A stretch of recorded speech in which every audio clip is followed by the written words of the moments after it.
Salmo 26. Salmo 26. Vamos a leerlo primero. Júzgame, oh Señor, porque yo en mi integridad he andado. He confiado asimismo en el Señor sin titubear. Escudriñame, oh Señor, y pruébame. Examina mis íntimos pensamientos y mi corazón, porque tu misericordia está delante de mis ojos y ando en tu verdad. No me he sentado con hombres hipócritas, ni entré con los que andan simuladamente. Aborrecí la reunión de los malignos y con los impíos nunca me senté.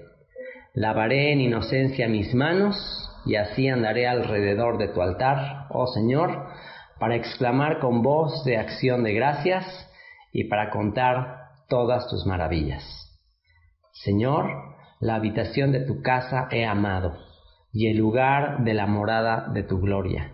No arrebates con los pecadores mi alma, ni mi vida con hombres sanguinarios, en cuyas manos está el mal, y su diestra está llena de sobornos.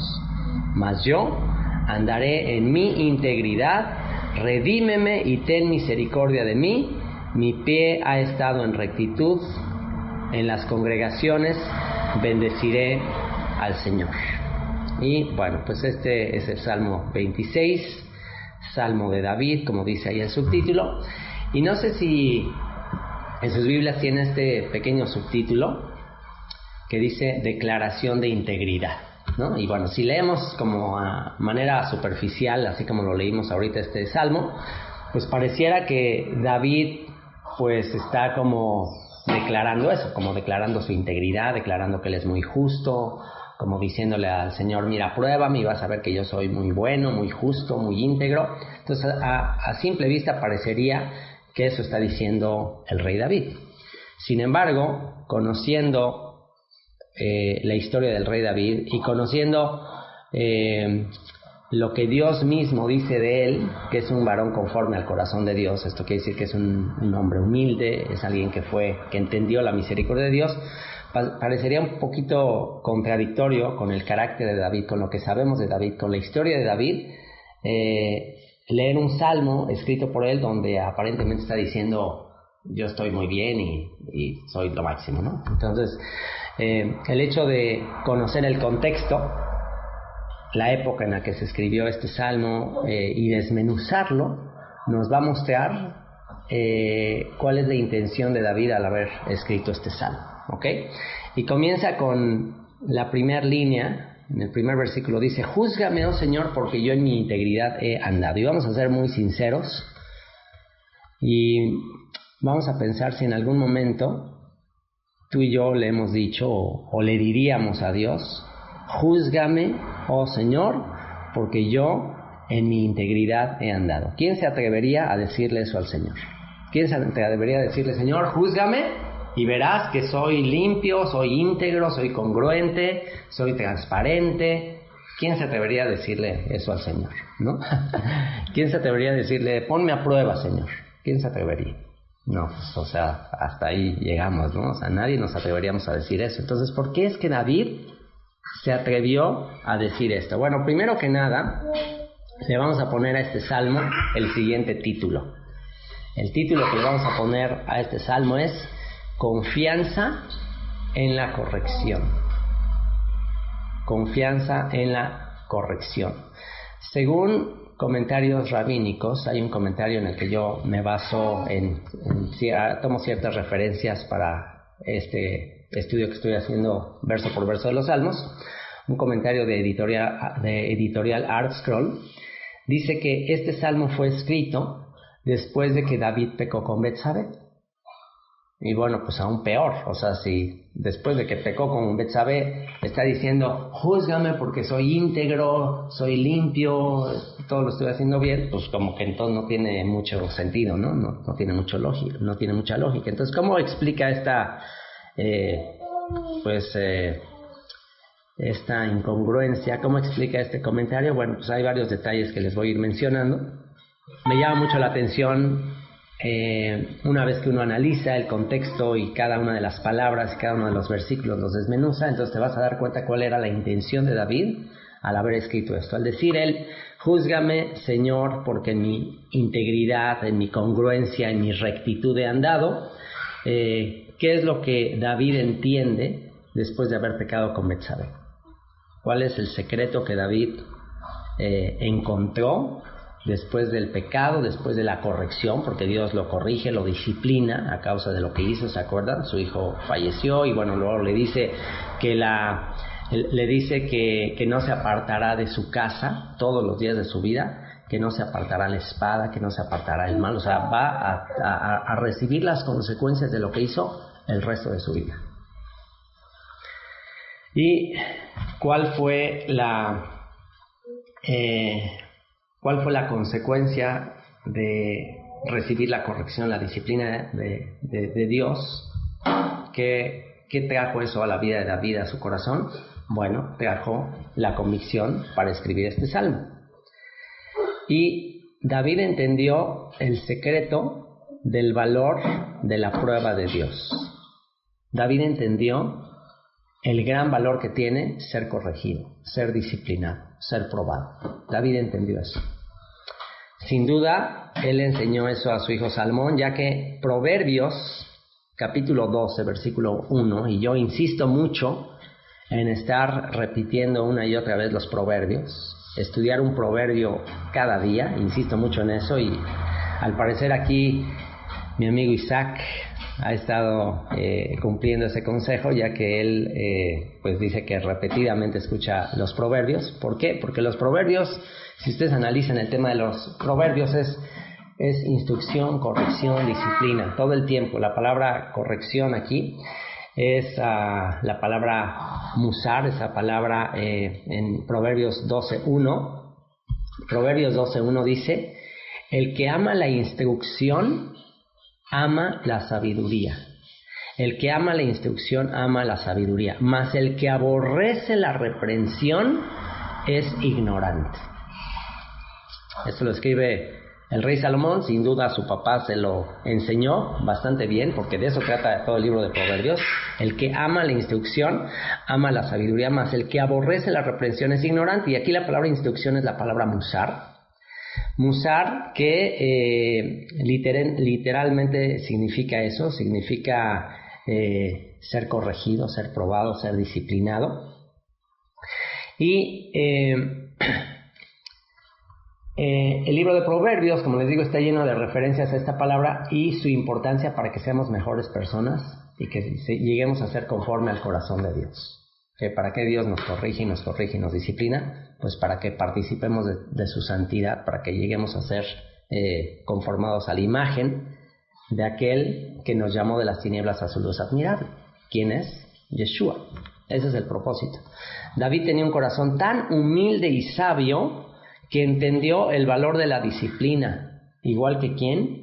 Igual que su hijo Yeshua, que dice en Isaías 53 que fue un varón despreciado y desechado entre los hombres, varón de dolores, así dice, varón de dolores, experimentado en quebranto.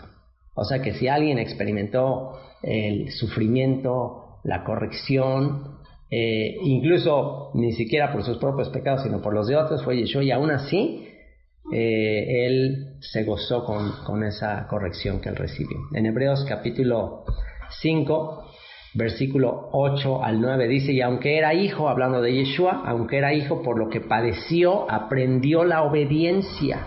Por lo que padeció, aprendió la obediencia. Me llama mucho la atención que hayamos estudiado este salmo el día de hoy. Es el salmo que tocó, el salmo 26. Yo no lo escogí. Estamos cada sábado estudiando un salmo, y bueno, pues por algo el día de hoy nos tocaba este salmo que habla de la corrección, de la disciplina, de la obediencia. Y aquí dice que Yeshua, aunque era hijo, por lo que padeció aprendió la obediencia, y habiendo sido perfeccionado, vino a ser autor de eterna salvación para todos los que le obedecen. ¿Ok? O sea que Dios le da un alto valor a la obediencia, y David le da un alto valor a la obediencia. Yeshua, el hijo de David, pues por la obediencia fue perfeccionado. Y yo les hago una pregunta sincera: ¿a quién le gusta ser disciplinado? ¿A quién le gusta ser corregido? ¿A quién le gusta que le digan sus verdades? ¿A quién le gusta que le digan en qué está mal, en qué se está equivocando? A nadie nos gusta. Nuestra naturaleza humana trata de justificarse, trata de esconderse, trata de echarle la culpa a otros, y bueno, lo tenemos desde nuestro ancestro primero, desde Adán, que cuando es reprendido, cuando es descubierto con las manos en la masa, en vez de decir, sí Señor, sí me comí el fruto que me dijiste que no, sí, o sea, ¿cómo voy a poder justificar delante de ti? Pero ahí podemos ver en Adán la naturaleza del ser humano caído, que peca, que le dice, Señor, la mujer que tú me diste. En otras palabras, es tu culpa. ¿Y qué hacemos en el momento que decimos es tu culpa? En el momento, solamente tenemos dos opciones cuando somos disciplinados, corregidos, probados. Solo tenemos dos opciones. Aceptar, sí, es verdad, soy yo, tengo que tengo que ser corregido, tengo que pagar las consecuencias de mi pecado. Tengo esa opción, o tengo la opción para justificarme y para parecer yo inocente delante de él, decir, pues, en esencia tú tienes la culpa.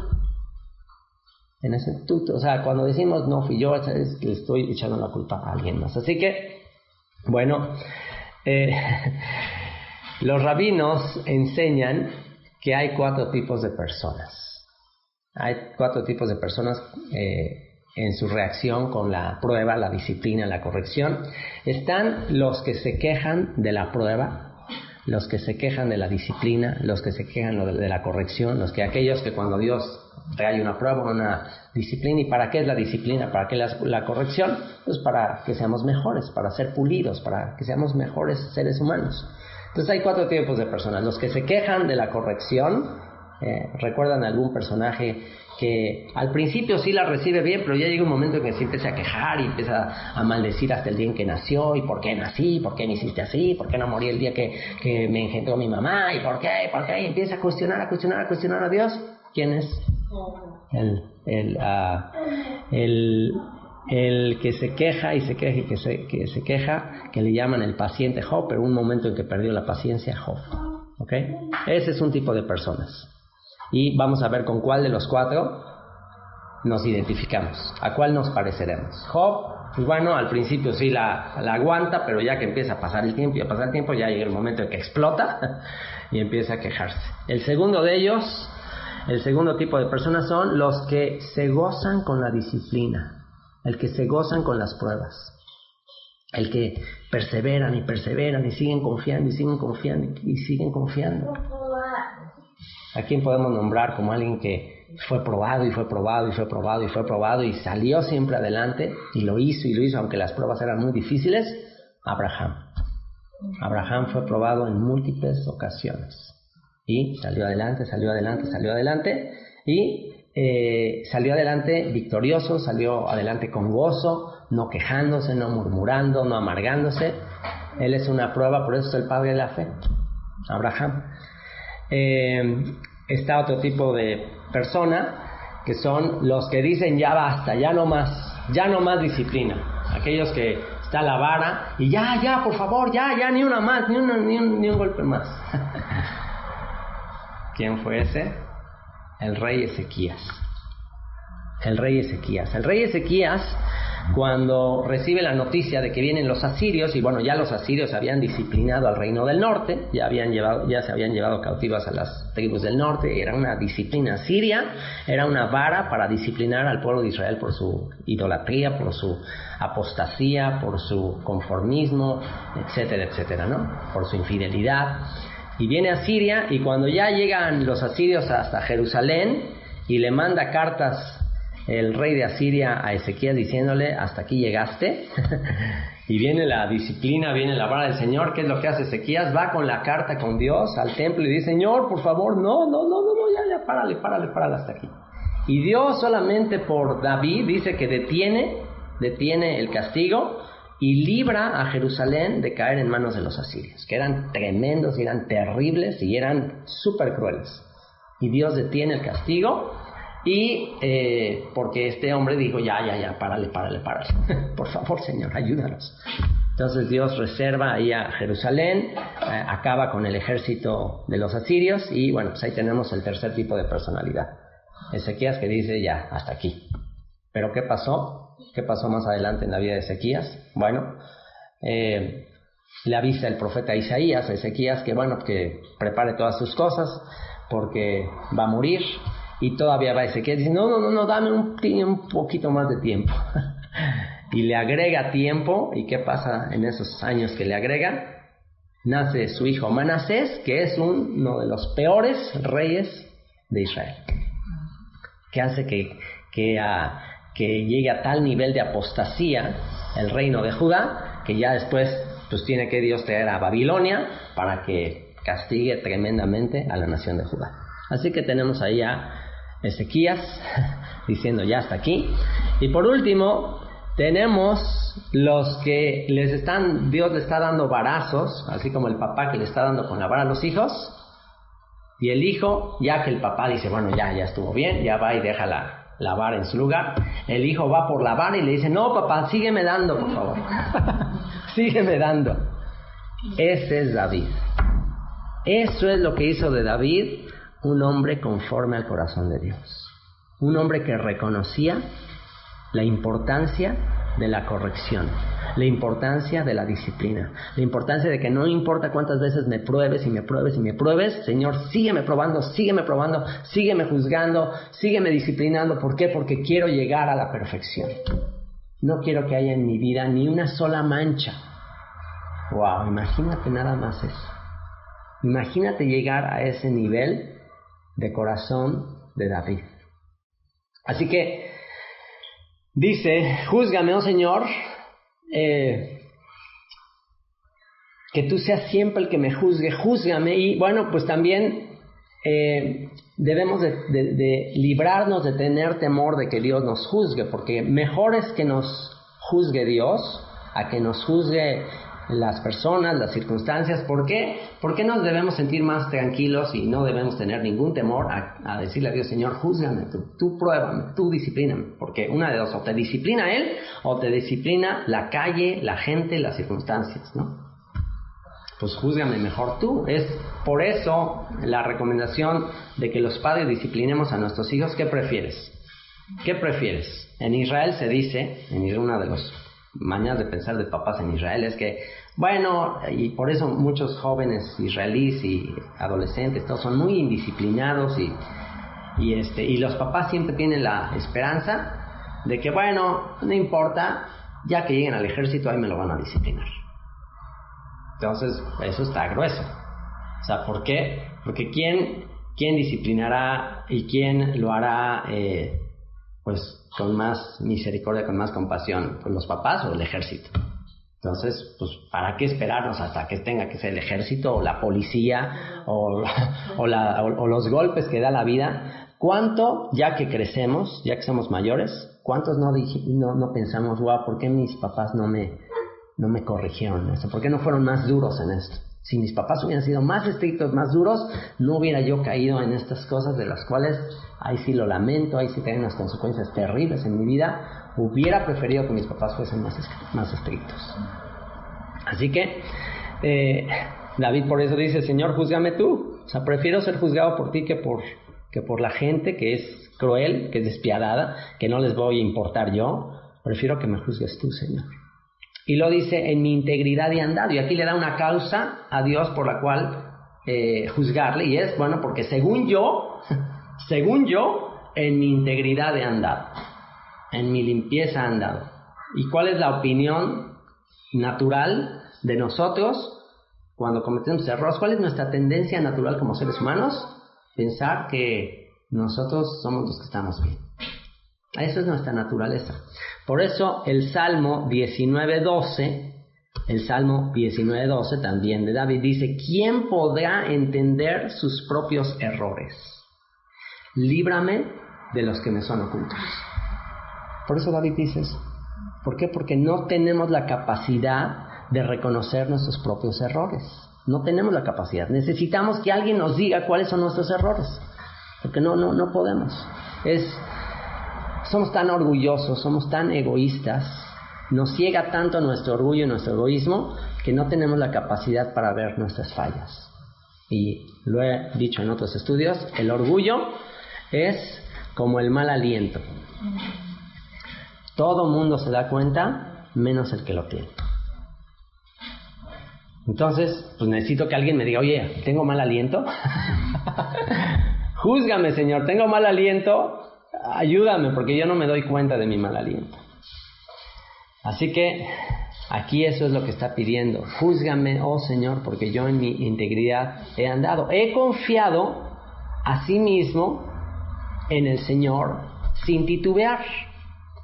He confiado a sí mismo en el Señor sin titubear. Y esta es la base fundamental para pedirle a Dios que nos pruebe.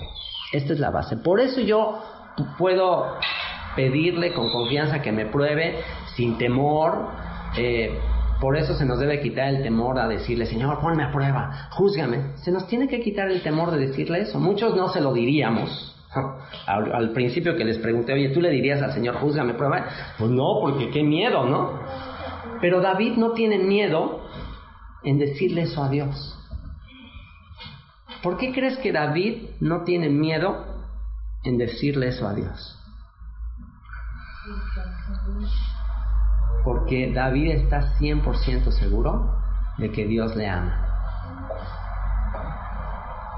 Y cuando tú estás 100% seguro de que Dios te ama, de que Él solo quiere lo mejor para tu vida, que Él solamente busca que seas mejor, que seas más feliz, cuando tú estás 100% seguro de eso, entonces le puedes decir, Señor, júzgame, pruébame, porque yo sé que tú solo quieres lo mejor para mi vida.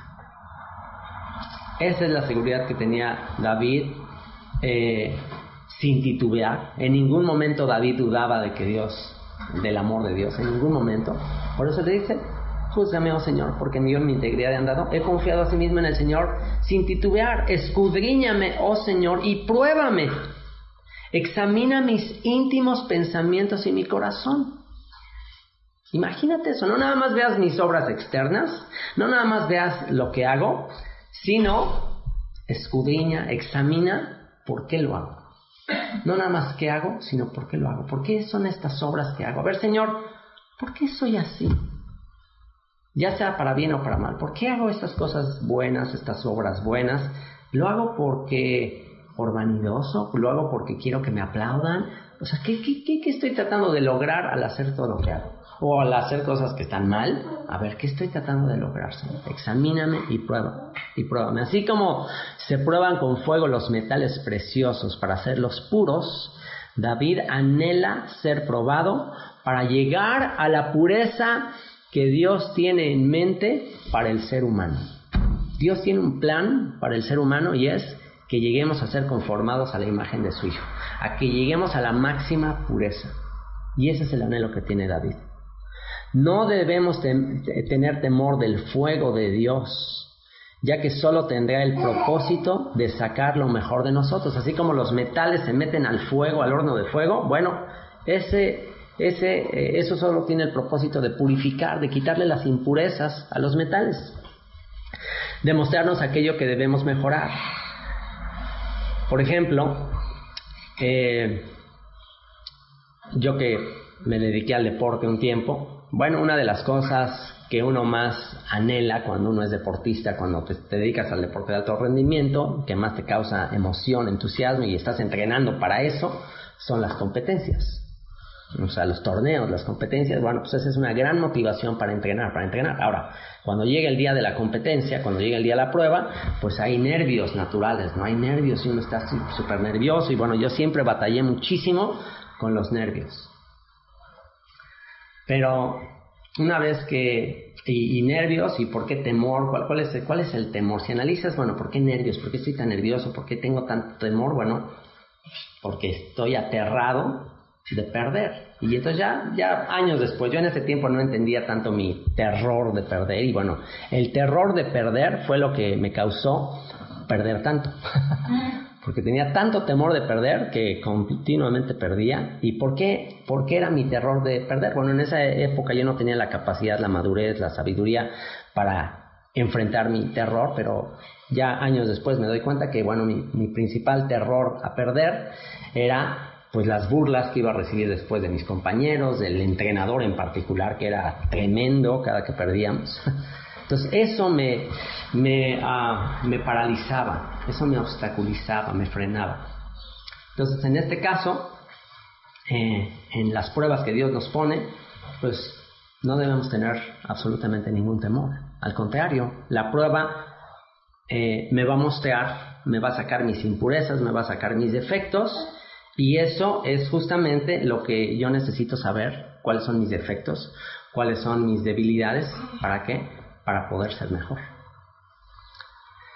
Y aquí les voy a hacer una pregunta acerca de tu estado de ánimo, y al estar estudiando en este punto, me puse a pensar en personas que están padeciendo pruebas. Conocemos, sin duda, tú conoces personas que están pasando por alguna prueba, por alguna dificultad, o a lo mejor tú mismo estás pasando por una dificultad, y ante esa prueba y esa dificultad, te pregunto, ¿estás deprimido, estás triste?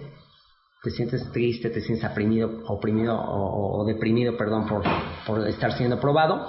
Bueno, eso solo demuestra, si te enoja, si te entristece, si te deprime el ser probado, eso solo demuestra tu falta de confianza en la soberanía y sabiduría divina. Soberanía en que Él está en control de todas las circunstancias, en que lo que te está pasando no es por culpa de mala suerte, o que fulanito de tal me hizo esto, o que tal persona, y estás amargado. O sea, cuando llegas a la conclusión que Dios es soberano y Dios es el único que está en control de todo lo que pasa en el universo, entonces eso que te está pasando ya no puedes seguirte quejando contra las circunstancias, contra la vida, contra la mala suerte, contra las personas. ¿Por qué? Porque reconoces que Él es soberano, y si Él está permitiendo eso en tu vida, es por algo. Y otra cosa que no estás reconociendo, si estás triste, deprimido, enojado, etcétera, etcétera, es que estás dudando de la sabiduría divina, que estás dudando de que Él es sabio, de que Él sabe por qué permitió esto, por qué me tuvo que tocar nacer en esta familia, por qué me tuvo que tocar esta esposa, por qué me tuvieron que tocar estos papás, por qué me tuvo que tocar este hijo, por qué. Bueno, Dios es sabio, Dios es sabio. Dios está en control, Dios sabe de qué pie cojeamos, Dios sabe cuáles son los planes que Él tiene para nosotros, y sus planes son perfectos a nivel eterno. O quizás otra razón por la que a veces uno todo el tiempo está como triste y todo, y como lloriqueando, a veces hay personas así, que todo el tiempo los ves así como que así tristes, deprimidos, pero como que ahí la motivación es otra, y es en reuniones con personas, siempre, aunque la gente esté contenta y esté en un cierto ambiente, esa persona tiende a estar como triste, como deprimida y todo. Entonces, y como que ya es algo crónico, ya es un defecto crónico. ¿Y ahí qué podría ser también? Ahí podría ser lo que se conoce como egoísmo. ¿Qué es egoísmo? Egoísmo es el yo, el buscar la simpatía de los demás, el buscar que otros me estén observando, el tratar de llamar la atención de la gente. Entonces, bueno, pues estoy de esa manera, no tengo el mismo sentir que los demás, trato de ser el pelo de la sopa, o trato de ser ahí el que está diferente. ¿Para qué? Para que digan, ay, mira, pobrecito, ay, mira, llamar un poco la atención, y eso se llama egoísmo. Y por eso se dice que un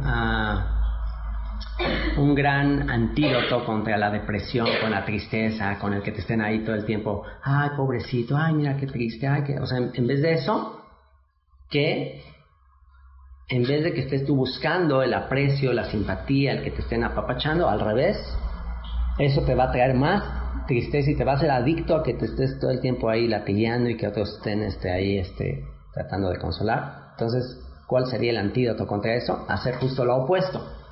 Ya no voy a traer la atención hacia mí mismo, yo no voy a estar pensando en que me apapachen, teniendo expectativas de la gente. ¿Por qué? Porque me voy a amargar más, porque cuando estamos teniendo expectativas de la gente, pues la gente nos va a desilusionar. O sea, va a llegar un momento en que la gente dice, oye, ya estuvo, o sea, ya llevas 2 años así, o sea, ya párale.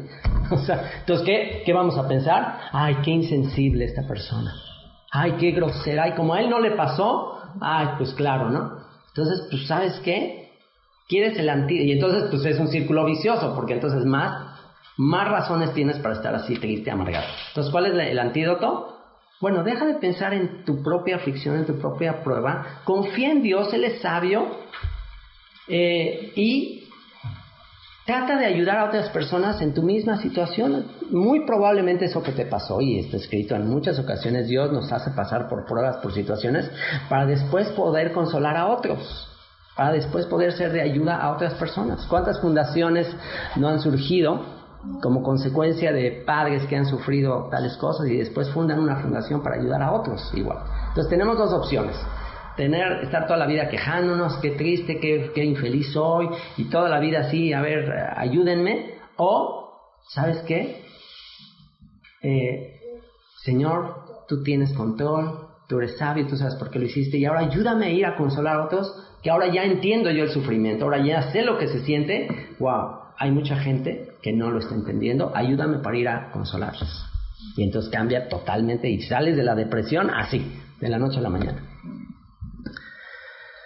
Así que David dice: escudriñame, oh Señor, y pruébame, examina mis íntimos pensamientos y mi corazón. Ante la prueba, entonces sale a la luz quién somos. Soy egoísta, me justifico, todavía no he llegado a la plenitud de la confianza en Dios. Ahora que estudiábamos uno de los profetas, el profeta Sofonías, habla acerca del juicio de 3 tipos de personas.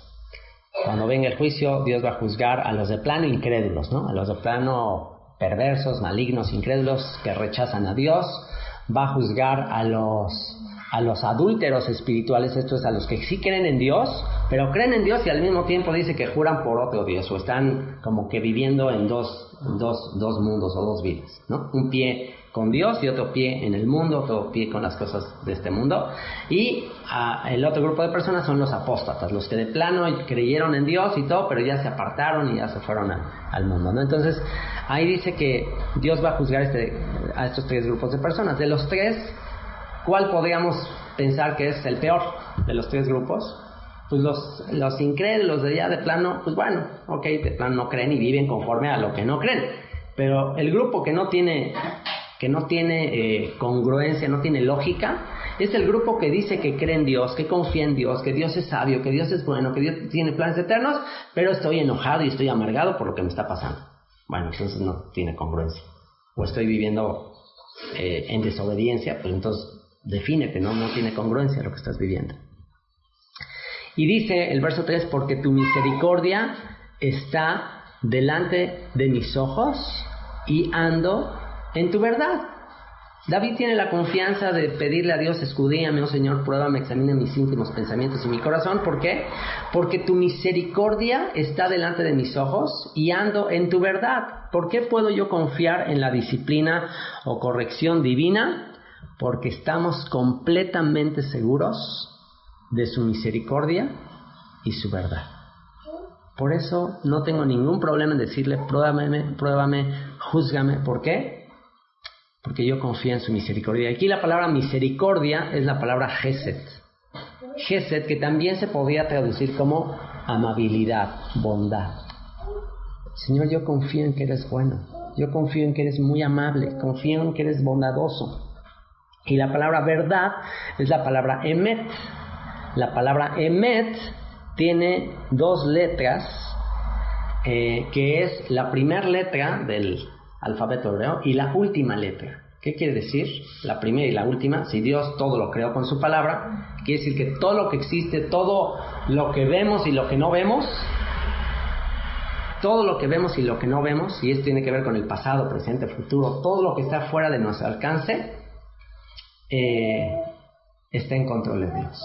En otras palabras, solo Dios conoce el final de la película. Entonces, si solo Dios conoce el final de la película, si solamente Dios ya sabe el desenlace y cómo va a terminar todo, entonces puedo confiar en que cualquier cosa que me pase va a ser para bien al final. Ahora, ¿por qué nos quejamos? ¿Por qué estamos molestos, enojados? Porque no tenemos la capacidad para ver el final de la obra de Dios. Es como el barro que está siendo formado, moldeado por el alfarero, y el barro pues no sabe qué tiene en mente el alfarero. Entonces el barro no sabe, a ver, ¿qué está haciendo este alfarero? ¿Y por qué me está moviendo así? ¿Por qué me está así manipulando? ¿Y ahora por qué me deja ahí en un estante y me deja ahí mucho tiempo y parece que no está pasando nada en mi vida? ¿Qué está pasando? ¿Y por qué me dejó aquí abandonado? Y luego, ¿por qué me mete a un horno de fuego? ¿Qué está haciendo? Entonces, como no tenemos el plan, como no tenemos la caja del rompecabezas, bueno, sí la tenemos, los que conocemos la palabra profética, Apocalipsis, los que conocemos todo, sí la tenemos. Lo terrible y lo incongruente es que no confiemos que al final diremos justos y verdaderos son tus caminos. O sea, estoy tan enfocado en la pieza del rompecabezas del tiempo presente, o estoy tan enfocado en lo que el alfarero está haciendo en ese momento, que no estoy viendo el producto final, que no estoy viendo el producto completo, que no estoy confiando en que cuando se complete el rompecabezas, cuando Dios termine esa vasija, va a ser una vasija de honra. Entonces mi falta de visión del plano eterno hace que por momentos me queje, como lo hizo Jeremías, el profeta llorón, chillón, que empezó a decir, Señor, no, y Dios le empieza a advertir, ya viene Babilonia, y va a ser una vara, y los voy a castigar, y los voy a llevar cautivos, y entonces Jeremías está, ore, y no, Señor, por favor, no, hasta que le dice Dios, ya, párale, ya, deja de orar por este pueblo. Y le dice una frase impresionante, uno de los versículos más hermosos de toda la Biblia, Jeremías 29:11, dice, porque yo sé los pensamientos que tengo acerca de vosotros, dice el Señor, pensamientos de paz y no de mal, para daros el fin que esperáis. ¿Ven? Ahí habla del fin. Yo sé lo que estoy haciendo. Cada vez que un hijo nos está reclame, ¿por qué? ¿Y por qué lo haces? Contradice, en esencia nos está diciendo, no confío en ti, no me amas, tú me quieres arruinar la vida, tú me quieres destruir, tú quieres que sea la persona más infeliz. Eso en esencia le estamos diciendo.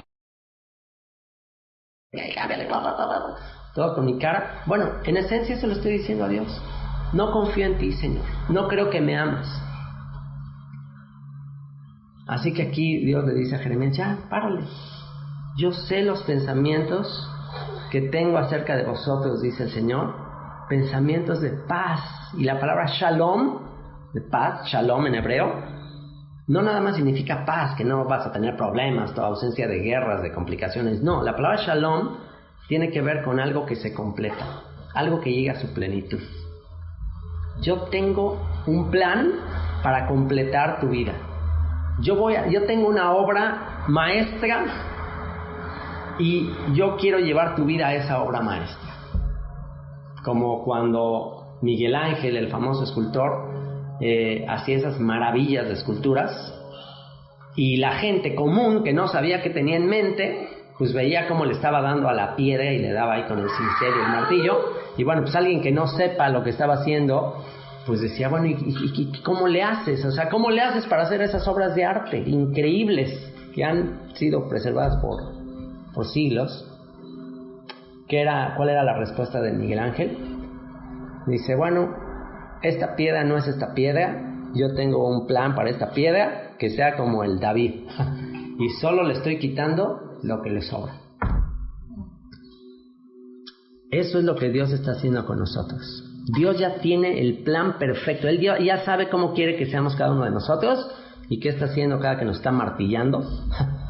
Solamente nos está quitando lo que nos sobra, lo que nos impide ser como Él quiere que seamos. Y Santiago, capítulo 5, versículo 11, hablándonos de Job, fíjense lo que dice, y hablándonos del final de la película, dice: he aquí tenemos por bienaventurados, por dichosos, a los que sufren. Habéis oído de la paciencia de Job, y habéis visto el fin del Señor, que el Señor es muy misericordioso y compasivo. Y aquí se menciona la palabra fin, que en el griego es la palabra telos, que significa, ustedes saben, habéis visto el fin o el propósito de Dios. Es decir, al ya terminar de leer el libro de Job, tú y yo cuando ya terminamos de leer el libro de Job, decimos: wow, qué plan tenía Dios increíble para la vida de Job. Pero si te quedas a la mitad del libro de Job, pues a lo mejor sí te pones como Job a decir: oye, ¿qué onda, Señor? ¿Qué estás haciendo?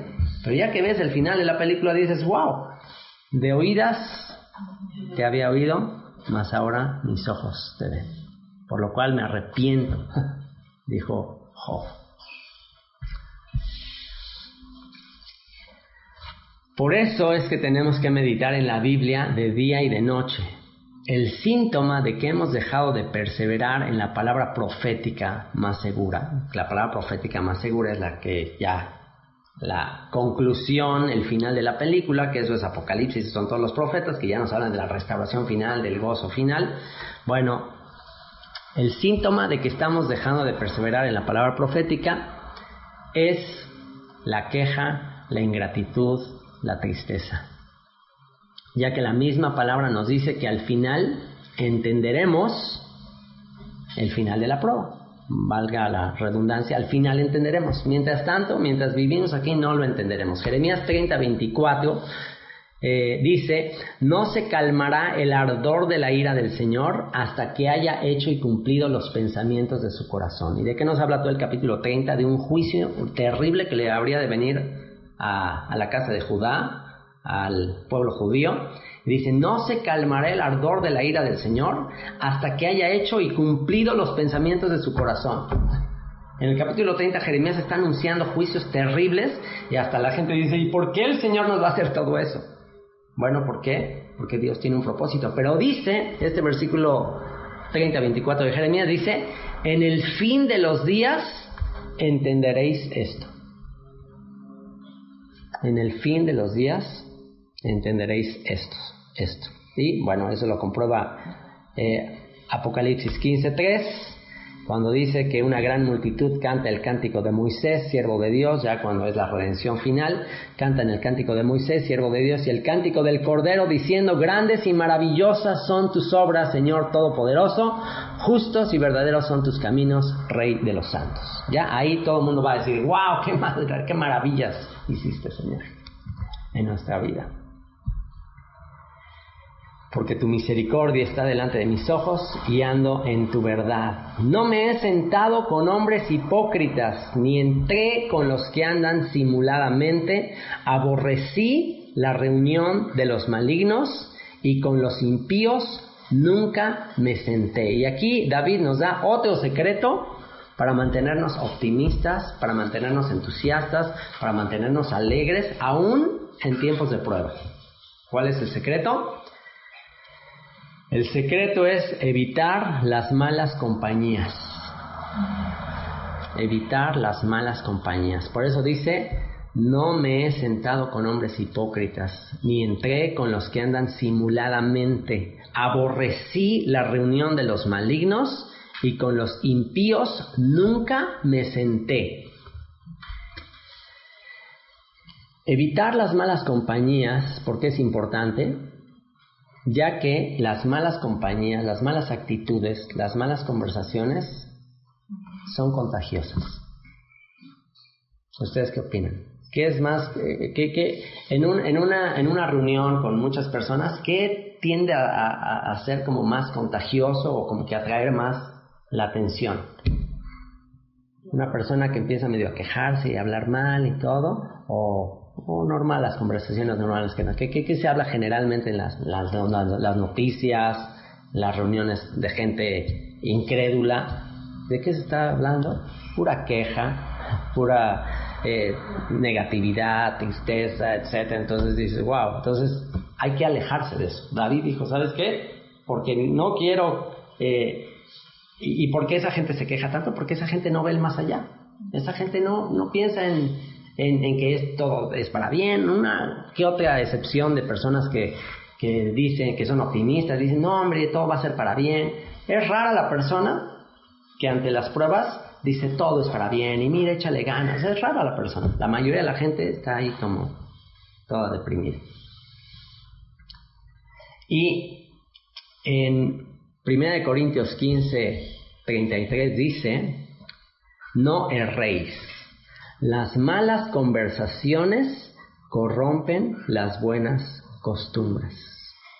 Así que evitemos andar con gente que se queja de Dios, que le juzga, que está criticando y por qué Dios es tan injusto y por qué permite esto. O sea, evitemos ese tipo de compañías que blasfema de Él, o peor aún, que vive una vida doble de hipocresía, que por un lado dice creer en Dios, dice que confía, pero al mismo tiempo se la pasa amargado y quejándose. O sea, no tiene congruencia. No quiere decir que no lo hagamos como para compartirles, para tratar de hablarles de nuestra esperanza, pero si esa gente persevera en eso, pues llega un momento en que es mejor apartarnos. Efesios capítulo 5 versículo 19 nos dice cómo debemos comunicarnos entre nosotros, es decir, los que realmente creemos en su palabra, confiamos en sus planes eternos. Aquí nos dice Efesios 5:19 cómo debemos hacerlo. Dice, hablando entre vosotros con salmos. Por eso estamos aquí estudiando salmos.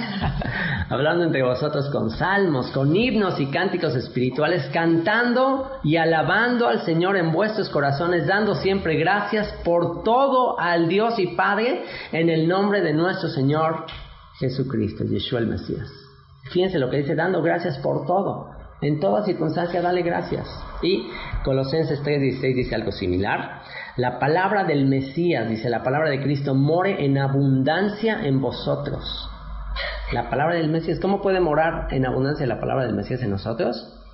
Pues sí, la estamos estudiando todos los días. No importa que ese pasaje ya me lo sé, bueno, vuélvelo a estudiar y vuélvelo a estudiar y vuélvelo a estudiar. Dice la palabra del Mesías, more en abundancia en vosotros, enseñándoos y exhortándoos unos a otros en toda sabiduría, cantando con gracia en vuestros corazones al Señor con salmos e himnos y cánticos espirituales, y todo lo que hacéis, sea de palabra o de hecho, hacedlo todo en el nombre del Señor Yeshua, dando gracias a Dios Padre por medio de Él. ¿Qué les parece? Ahí está la clave. Y como consecuencia de todo eso, vean lo que continúa diciendo David, el verso 6 dice, lavaré en inocencia mis manos, y así andaré alrededor de tu altar, oh Señor, para exclamar con voz de acción de gracias y para contar todas tus maravillas. Otra posible traducción de lavaré en inocencia mis manos es lavaré mis manos limpias. ¿Cómo que lavaré mis manos limpias? Pues más bien sería más lógico decir lavaré mis manos sucias, ¿no? ¿Por qué dirá lavaré mis manos limpias?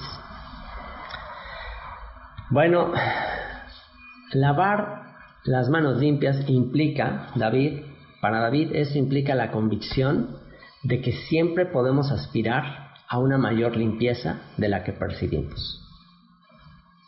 ¿Entienden?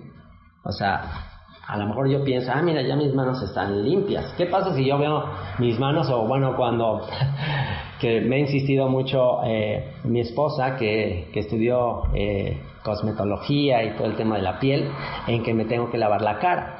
Y bueno, pues yo muchas veces cuando me baño y todo, digo, ya me lavé la cara, ya la tengo limpia, ¿no? Pero, ¿qué pasa si me aplico unos líquidos que ella me recomienda? Tomo un algodón que supuestamente ya estaba limpia, que me acaba de lavar la cara, me acaba de bañar y todo, y agarro un algodón de esos y me empiezo a limpiar la cara, y ¿qué onda? Sale negro el algodón. ¿Cómo puede ser eso posible? Y tenemos un espejo de esos que magnifican, y pues tú a simple vista ves todo limpio, pero pongo mi cara en ese magnificador y ¡wow! Una cosa, me ven unos pozos en la cara y negros y de espinilla, todo, y dices, ¿qué onda con esto? Entonces, bueno, eso es lo que está expresando David. Señor, puede ser que dentro de mi perspectiva estoy limpio, pero Señor, seguiré limpiándome. ¿Por qué? Porque hay cosas que yo no puedo ver. ¿Y ustedes qué creen? ¿Ustedes creen que Dios nos ve así como por encimita? ¿O Dios nos aplica el microscopio y nos aplica la lupa y el magnificador? Bueno, eso es lo que Dios hace en nuestras vidas. Así que eso es lo que está diciendo David. Y luego dice, ¿para qué haré eso? Lavaré en inocencia mis manos y así andaré alrededor de tu altar. O sea, una vez que ya me haya súper limpiado y aunque me vea limpio más y más, ¿qué dice? Así andaré alrededor de tu altar, oh Señor. ¿Y qué se hacía en el altar? En el altar, en el tabernáculo, en el altar, ¿qué se hacía ahí? Las ofrendas, los sacrificios, ¿ok? ¿Cómo se dice la palabra sacrificio o la ofrenda? ¿Cómo se dice eso en hebreo? En hebreo, sacrificio, esa ofrenda se dice con la palabra corbán. Corbán es un sacrificio, es una ofrenda, un animal que se presentaba ahí en el altar. ¿Y cuál es la etimología? ¿Qué significa corbán? Corbán tiene que ver con la palabra karov. Karov es cerca, es cerca. Entonces, ofrecer un sacrificio, ofrecer una ofrenda, implica que me voy a acercar a Dios. Me voy a acercar a Dios. ¿Y cómo me acerco a Dios? Bueno, a la hora de matar un animal y poner ahí mi mano sobre su cabeza y decir, mira, aquí están todos mis pecados. ¿Qué me permite ver a un animal padeciendo, ahí muriendo? ¿Qué me muestra eso? Eso me acerca a mi naturaleza. Matar un animal implicaba matar mi inclinación, mi naturaleza animal, mi naturaleza al mal. Entonces, cuando yo presento una ofrenda, me veo a mí mismo como yo soy culpable. Soy culpable y como culpable, el pecado que produce, el pecado mata, el pecado produce muerte. Entonces, al estar yo ofreciendo eso, digo, wow, Señor, al yo tratar de acercarme más al espejo que magnifica todas mis impurezas, me doy cuenta de mis pecados, me doy cuenta de mi maldad, me acerco a un Dios santo, grandioso, puro, que no puede convivir con la impureza, con el pecado, y entonces eso me lleva a querer ser mejor y a querer que Él sea el que acabe con esa inclinación al mal. Acercarme a Dios muestra mi propia maldad y mi deseo de justicia, lo cual únicamente se logra en el sacrificio perfecto. ¿Quién es nuestro sacrificio perfecto? Yeshua. Y una vez que lo comprendo, una vez que comprendo que en mí, esto es en mi carne, no mora el bien y soy un miserable, que eso es lo que, mientras un ser humano no reconozca que es un miserable, mientras un ser humano siga pensando que es bueno, que es justo, que él hace las cosas bien, está perdido. No ha tenido un encuentro con Dios. No ha tenido un encuentro con Dios. ¿Cómo podemos saber que alguien ya tuvo un encuentro con Dios? ¿Ya se acercó a Dios? ¿Cómo podemos saberlo? ¿Cómo podemos estar seguros? Cuando he comprendido mi maldad, cuando he comprendido mi miseria espiritual. Dichosos los pobres en espíritu, porque de ellos es el reino de los cielos. Mientras yo sigo pensando, estoy bien, los demás están mal, yo no sé por qué me corriges si yo soy buena persona. Estás muy lejos de Dios, no has tenido un encuentro con un Dios perfecto, un Dios santo, no te has acercado a un Dios santo, que dice, el alma que pecare morirá, y toda alma ha pecado y no hay justo ni a uno. Y una vez que llegas a esa conclusión, sí, mi pecado me exhibe, o sea, David, imagínense David está escribiendo eso después de su pecado con Betsabé, pues ¿qué más puede esconder? ¿Qué más puede esconder David? Así que una vez que comprendes tu maldad, una vez que yo comprendo mi bajeza espiritual, entonces ahora sí comprendo el valor de la cruz.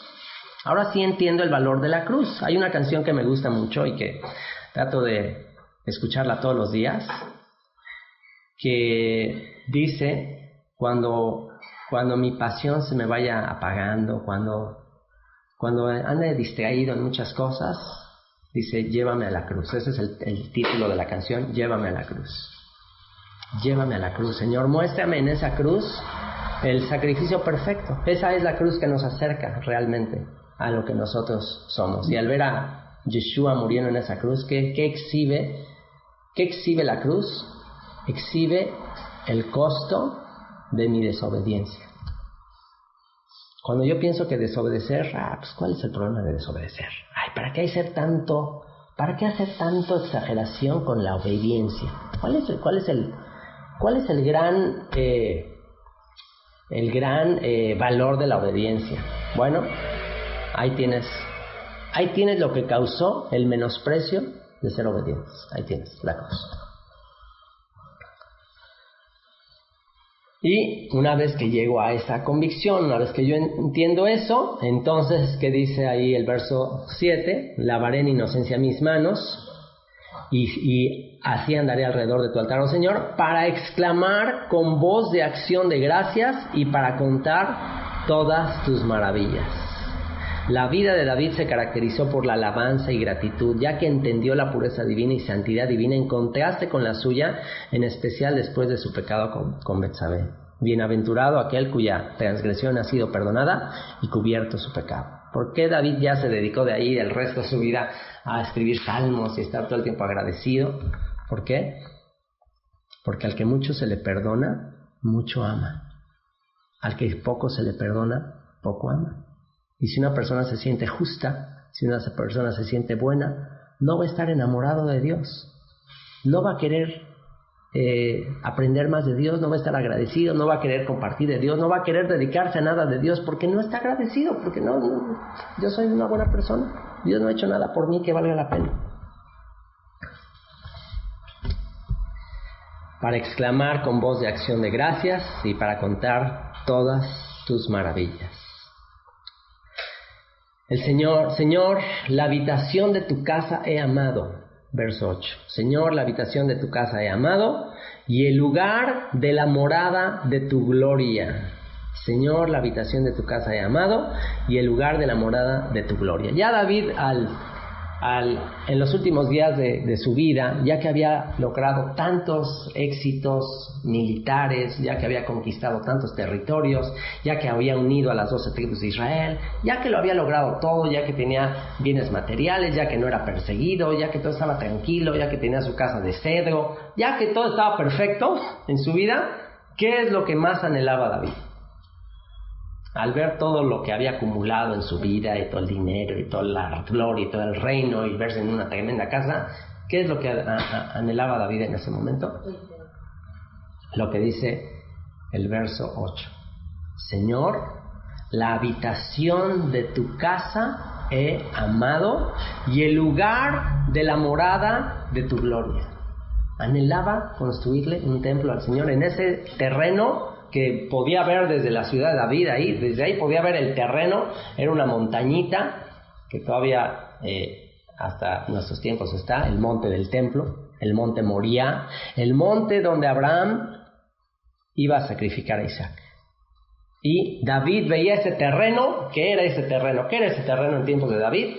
Era un terreno que se usaba para trillar, era un campo de trilla, era un campo donde se separaba el trigo de la paja, porque estaba en un lugar alto y ahí se ponían las espigas de trigo, se pasaba por ahí una tabla, un burro pasaba por ahí para ir moliendo las espigas y salía el trigo, echaban con una especie de tenedor así grande hacia arriba toda esa paja con el trigo y el tamo, la paja era llevada por el viento y solamente se quedaba el trigo. Entonces veía ese terreno ahí donde él se imaginaba a Abraham sacrificando a Isaac como el clímax del amor a Dios, el clímax de la obediencia de alguien que está dispuesto a sacrificar lo que más ama por amor a Dios.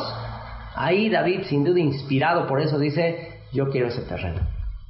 Quiero en ese terreno donde mi ancestro Abraham nos mostró lo que es la fe, el padre de la fe, donde nos mostró la entrega total, el amor a Dios, la confianza total, y de eso estamos hablando en este salmo, la confianza total en Dios, de que aunque me pida algo que no entiendo, no me voy a quejar, no me voy a enojar. O sea, no entiendo por qué me estás pidiendo esto, Señor. ¿Cómo me estás pidiendo que sacrifique a mi hijo? Esto no tiene lógica, no me amas, ay, no ves mis sentimientos, Señor, no ves cómo me va a doler, está terrible sacrificarte a mi hijo. No hizo eso Abraham. Dije que fue a llevar a su hijo a sacrificarlo. confiando plenamente en que no importa si lo mato, a ver cómo Dios le hace, me lo va a resucitar, a ver, yo un día lo voy a volver a ver. Y voy a ver descendencia de él, no hay problema. No hay problema, me pase lo que me pase, yo confío en Dios. Entonces David, sin duda inspirado por esa prueba aprobada por su padre Abraham, dice, yo ahí quiero construir un templo que sirva de señal a las naciones de un Dios que nos ama, de un Dios en el que confiamos, y darle testimonio al mundo de que confiamos en Él por encima de cualquier otra cosa. Y cuando le ofrecen ese terreno, todavía va y dice, quiero tu morada, ese lugar, Señor, lo quiero. Y en Primera de Crónicas, capítulo 21, versículo 24, dice, entonces el rey David dijo a Ornán, bueno, porque Ornán era el jebuseo, que era el dueño de ese terreno, y David le dice, oye, quiero hacer ahí sacrificios al Señor, quiero ese lugar donde ahí Dios probó a mi ancestro Abraham. Le habla del plan. Y Ornán respondió a David, tómala para ti y haga mi señor el rey lo que bien le parezca. Y aún los bueyes daré para el holocausto y los trillos para leña y trigo para la ofrenda. Yo lo doy todo. Entonces el rey David dijo a Ornán, no, sino que efectivamente la compraré por su justo precio, porque no tomaré para el Señor lo que es tuyo, ni sacrificaré holocausto que nada me cueste. O sea, ¿cómo voy a recibir gratis un terreno para conmemorar el sacrificio de Abraham, de Isaac, que le costó lo más valioso y estuvo dispuesto a sacrificarlo? No tiene congruencia que yo acepte este regalo así nada más porque sí. No le ofreceré al Señor un holocausto que no me cueste. Ya entendí lo que significa la confianza, la entrega máxima al Señor. Y yo quiero que ese lugar sea un testimonio perpetuo a todas las naciones de que Dios es digno de confianza.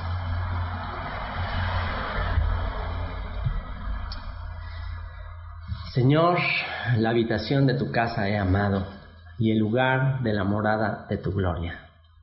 No arrebates con los pecadores mi alma, ni mi vida con hombres sanguinarios, en cuyas manos está el mal y su diestra está llena de sobornos. Y fíjate con qué está concluyendo el Salmo David.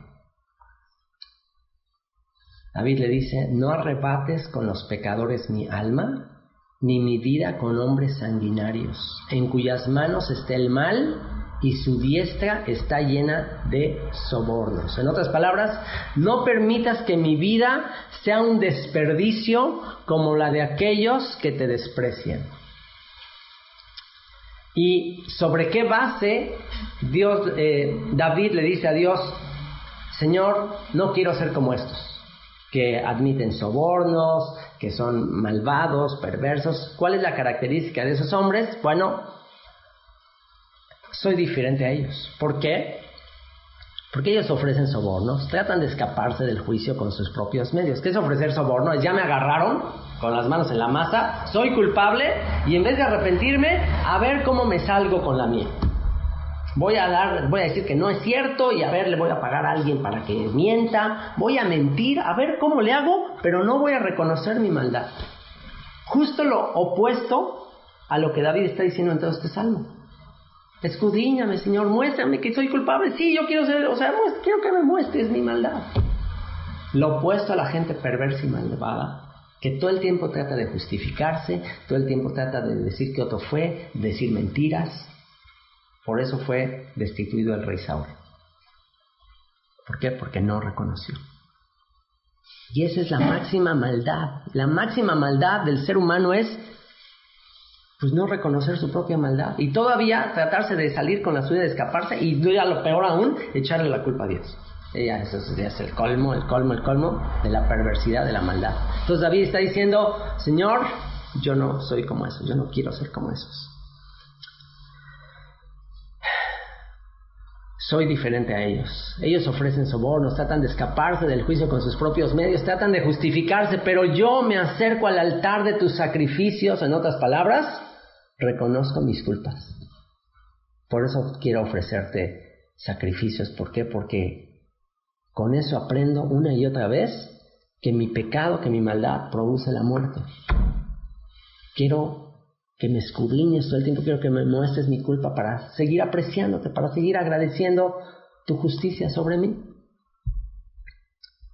Mas yo andaré en mi integridad. Como resultado de esto, mas yo andaré en mi integridad, redímeme y ten misericordia de mí. Después del pecado con Betsabé, pues ahora sí David tiene el firme compromiso de andar en integridad, y por eso dice, redímeme, rescátame. Ya reconozco, sí, pequé, fallé, no me puedo excusar, no puedo ofrecerte soborno. O sea, imagínate a Dios, te doy una lana para que me... O sea, no hay nada que pueda hacer. Redímeme, rescátame. Un esclavo no se puede salir por sí mismo. Tienen que pagar un rescate por él. Redímeme, rescátame. Paga el precio de mi esclavitud, de mi pecado. Ten misericordia. No me castigues como merezco. Mi pie ha estado en rectitud. En las congregaciones bendeciré al Señor. Y con este versículo cierra. Como resultado de que Dios me ha probado, me ha disciplinado, camino con rectitud. Por eso dice, mi pie ha estado en rectitud, o sea, el resultado de mi confesión, de mi anhelo de ser purificado, de ser juzgado, de ser corregido, bueno, camino en rectitud. Y ahora sí, dice, en las congregaciones bendeciré al Señor. Ahora sí estamos listos para ser usados como un instrumento de bendición a la congregación de Israel, llamada a ser una nación santa, consagrada, a hacer luz a las naciones, a ser la sal de la tierra, a ser la cabeza y no la cola. Ahora sí puedo ser ejemplo. ¿Por qué? Porque he reconocido mi naturaleza, me he humillado delante de ti, y ahora sí en las congregaciones seré de bendición. ¿Estás listo para ser de bendición a los demás? ¿O seguirás siendo una carga? ¿O seguirás siendo un motivo de reproche a los demás? La decisión es nuestra. Vamos a orar. Padre, te damos muchas gracias por este ejemplo tan extraordinario de David, por esta confianza tan increíble que él tiene en ti, en tu misericordia, en que todo lo que tú haces para probarnos, para disciplinarnos, es para nuestro propio beneficio. Señor, si hacemos bien, si hacemos justicia, solamente a nosotros nos beneficia, y solamente nosotros estaremos satisfechos y nos daremos cuenta que es la vida de mayor alegría, de mayor dicha. Que ni siquiera te hacemos un favor a ti cuando tratamos de ser justos, de obedecerte. Y que cuando hacemos mal y cuando desobedecemos, tampoco te hacemos ningún mal a ti, tampoco te dañamos a ti, sino solamente a nosotros mismos. Señor, danos la confianza sobrenatural que tuvo David, a pesar de el juicio, de las consecuencias de su pecado que recibió. Danos esa confianza absoluta de tu castigo, de tu corrección, de tu disciplina. Ayúdanos a anhelar disciplina. Ayúdanos a ser sabios para buscar la vara y ser corregidos. Porque una vez que somos purificados, perfeccionados, entonces podemos cumplir verdaderamente el propósito por el cual tú nos creaste, y ser una alabanza para ti y ser de bendición para nuestros seres queridos y para toda la gente con la que hemos de tener contacto. Te amamos, Señor, te bendecimos, y muchas gracias por tenernos por dignos de ser corregidos por ti. Que nunca más volvamos a tener temor de decirte, júzgame, oh Señor, porque según yo soy íntegro. Pruébame, examíname. Que nunca más volvamos a tener temor de pedirte que nos pruebes. Te lo rogamos en el nombre y por los méritos de nuestro Salvador Yeshua. Amén. Muchas gracias por haberte tomado el tiempo para escuchar esta grabación. Si quisieras escuchar más grabaciones como esta, visita nuestra página web donde tenemos comentarios de todos los capítulos de la Biblia, www.descubrelabiblia.org. Te dejo con 2 canciones. La primera la compuso mi hija hace algunos años. La letra expresa mi oración de que la estrella de la mañana ilumine tu alma. Y la segunda la compuso un servidor, después de descubrir y comprender el mensaje de la Biblia y ser iluminado por la luz de esa estrella resplandeciente de la mañana.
llevaste al desierto y allí hablaste a mi corazón.